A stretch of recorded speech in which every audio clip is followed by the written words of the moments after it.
Cash for query case में बढ़ सकती है टीएमसी सांसद की मुश्किल। महुआ मोइत्रा पर एथिक्स कमेटी की रिपोर्ट लोकसभा में पेश, सदस्यता रद्द करने की सिफारिश। 5 राज्यों के विधानसभा चुनाव परिणाम पर बोले पीएम मोदी, कहा जनता ने सरकार के ट्रैक रिकॉर्ड के आधार पर दिया वोट, विकसित भारत का निर्माण हर देशवासी की जिम्मेदारी। बीजेपी ने राजस्थान, छत्तीसगढ़ और एमपी के लिए पर्यवेक्षकों के नाम का ऐलान किया। राजस्थान, एमपी और छत्तीसगढ़ के बनाए गए 3 पर्यवेक्षक। राजस्थान के लिए राजनाथ सिंह, विनोद तावड़े और सरोज पांडे, एमपी में मनोहर लाल खट्टर के लक्ष्मण आशा लकड़ा का नाम, छत्तीसगढ़ में सर्वानंद सोनेवाल और अर्जुन मुंडा होंगे पर्यवेक्षक। मध्य प्रदेश, राजस्थान और छत्तीसगढ़ में कल सुबह पहुंचेंगे पर्यवेक्षक। सूत्रों के हवाले से खबर, विधायक दल की बैठक के बाद शाम तक हो सकता है मुख्यमंत्री के नामों का ऐलान। छत्तीसगढ़ में भी कल हो सकती है विधायक दल की बैठक। एबीपी से खास बातचीत में पर्यवेक्षक बनाए गए दुष्यंत गौतम का बड़ा बयान। पर्यवेक्षकों के ऐलान के साथ ही राजनीतिक हलचल तेज। बीजेपी अध्यक्ष जेपी नड्डा से मिले ज्योतिरादित्य सिंधिया, दोनों नेताओं के बीच संसद भवन में मुलाकात हुई। सीएम फेस पर जारी सस्पेंस पर दिल्ली से भोपाल पहुंचे प्रहलाद पटेल का बड़ा बयान, कहा अभी और करना पड़ सकता है इंतजार। एआईएमआईएम विधायक अकबरुद्दीन ओवैसी तेलंगाना विधानसभा के प्रोटेम स्पीकर नियुक्त किए गए। नवनिर्वाचित विधायक कल लेंगे शपथ। तेलंगाना के सीएम बनते ही काम में एक्शन में रेवंत रेड्डी। हैदराबाद के ज्योतिराव फुले प्रजा भवन में लगाया प्रजा दरबार, लोगों की समस्याएं सुनी, अधिकारियों को निर्देश दिए। पटना में तेलंगाना सीएम रेवंत रेड्डी के खिलाफ बीजेपी का प्रदर्शन। सीएम रेवंत के बिहारी डीएनए कुर्मी जाति पर टिप्पणी को किया पुतला दहन। मध्य प्रदेश, राजस्थान, छत्तीसगढ़ में मिली करारी हार के कारणों की समीक्षा करेगी कांग्रेस। दिल्ली में आज छत्तीसगढ़ और एमपी को लेकर बैठक। कल राजस्थान के चुनाव परिणाम को लेकर मंथन होगा। उत्तराखंड ग्लोबल इन्वेस्टर समिट का आगाज। देहरादून पहुंचे पीएम मोदी का भव्य स्वागत। बड़ी कतार में पीएम का वेलकम करते दिखे लोग। पीएम मोदी देहरादून में 2 दिवसीय उत्तराखंड ग्लोबल इन्वेस्टर समिट 2023 का उद्घाटन किया। कई देशों के राजदूत और उद्योगपति भी शामिल।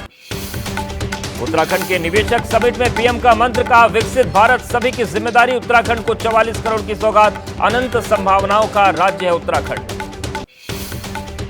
कांग्रेस नेता अधीर रंजन चौधरी ने सदन में कश्मीर मुद्दे पर चर्चा की मांग की। कहा सही और खुले ढंग से चर्चा हो, पीएम की कथनी और करनी में अंतर। एबीवीपी के अधिवेशन में शामिल हुए गृह मंत्री अमित शाह, बोले एबीवीपी दुनिया का सबसे बड़ा छात्र संगठन। विद्यार्थी परिषद को बताया राष्ट्र के पुनर्निर्माण की प्रक्रिया। मुंबई के बोरीवली इलाके में कर्नाटक में मंत्री प्रियांक खरगे के खिलाफ हुआ बीजेपी विरोध प्रदर्शन। वीर सावरकर पर टिप्पणी पर बीजेपी कार्यकर्ताओं ने प्रियांक खरगे की तस्वीर को चप्पल से पीटा। 17 दिसंबर को अपने संसदीय क्षेत्र वाराणसी जाएंगे पीएम मोदी। 3 राज्यों में प्रचंड जीत के बाद 2024 के लोकसभा चुनाव का करेंगे शंखनाद। दिल्ली के जंतर मंतर पर पेंशन धारकों का आमरण अनशन। ईपीएस 95 के तहत न्यूनतम पेंशन 7500 रुपए करने की मांग। कहा पीएम ने आश्वासन के बाद भी नहीं निकाला मुद्दे का हल। फिसल कर गिरे तेलंगाना के पूर्व मुख्यमंत्री केसीआर। हैदराबाद के यशोदा हॉस्पिटल में भर्ती कराया गया। कल देर रात घर में पैर फिसलने से चोट लगी।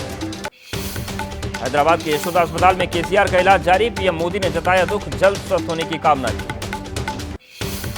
तेलंगाना आरटीसी ने जीवन रेड्डी मॉल को सीज किया। मॉल पर करीब 7.23 करोड़ बकाया था। बिजली विभाग ने 2.5 करोड़ का बिल बकाया होने पर काटी मॉल की बिजली।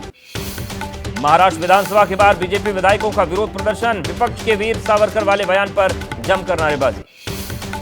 महाराष्ट्र विधानसभा के बाहर सीढ़ियों पर विपक्षी विधायकों का प्रदर्शन। विपक्ष ने कपास, धान की कीमतों में बढ़ोतरी की मांग की। झारखंड से लोकसभा चुनाव के प्रचार का आगाज करेंगे बिहार के सीएम नीतीश कुमार। 21 जनवरी को रामगढ़ में पहली रैली। यूपी के बनारस और अम्बेडकर नगर में भी रैली की तैयारी। चुनाव परिणाम के बाद फिर विदेश चले राहुल गांधी। आज से दक्षिण पूर्व एशियाई देशों की यात्रा। 9 देशों का दौरा करेंगे राहुल। आज से 10 दिसंबर तक मलेशिया में कार्यक्रम। जातिगत सर्वेक्षण के आंकड़ों की आड़ में जेडीयू नेता गुलाम रसूल बयालवी ने बुलंद की आवाज। सीएम और डिप्टी सीएम पर आबादी और हिस्सेदारी के हिसाब से उठाए सवाल। बिना नाम लिए लालू नीतीश पर निशाना साधा। बलियावी के बयान पर केंद्रीय मंत्री गिरिराज सिंह का पलटवार। कहा नीतीश कुमार के इशारे पर लालू तेजस्वी पर साधा जा रहा है निशाना। बलियावी के जरिए मुस्लिम वोटर साधने की हो रही है कोशिश। आरबीआई ने ब्याज दरों में नहीं किया बदलाव। रेपो रेट 6.5 पर रखी बरकरार। फरवरी से नहीं हुआ है रेपो रेट में बदलाव। शहीद पुलिस इंस्पेक्टर मसरूर अहमद वानी को श्रीनगर में दी गई भावभीनी श्रद्धांजलि। गुरुवार को एम्स में लिया आखिरी सांस। 29 अक्टूबर को आतंकी हमले में हुए थे घायल। बिहार के हाजीपुर में आरजेडी नेता मैनेजर सैनी को गोली मारकर हत्या। विरोध में लोगों ने किया सड़क जाम। दिल्ली में पहले से कुछ बेहतर हुई हवा, लेकिन कुछ इलाकों में अब भी नजर आ रही है स्मॉग की चादर।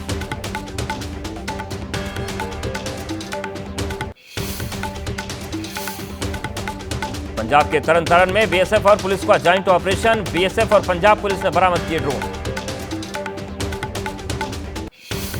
पंजाब में पुलिस ने बरामद की 5 करोड़ रुपए की कीमत की हेरोइन। तस्करी के आरोप में 2 लोग गिरफ्तार। आरोपियों की रिमांड लेकर पुलिस कर रही है पूछताछ। आरोपी मोटरसाइकिल पर सवार होकर तस्करी के लिए निकले थे।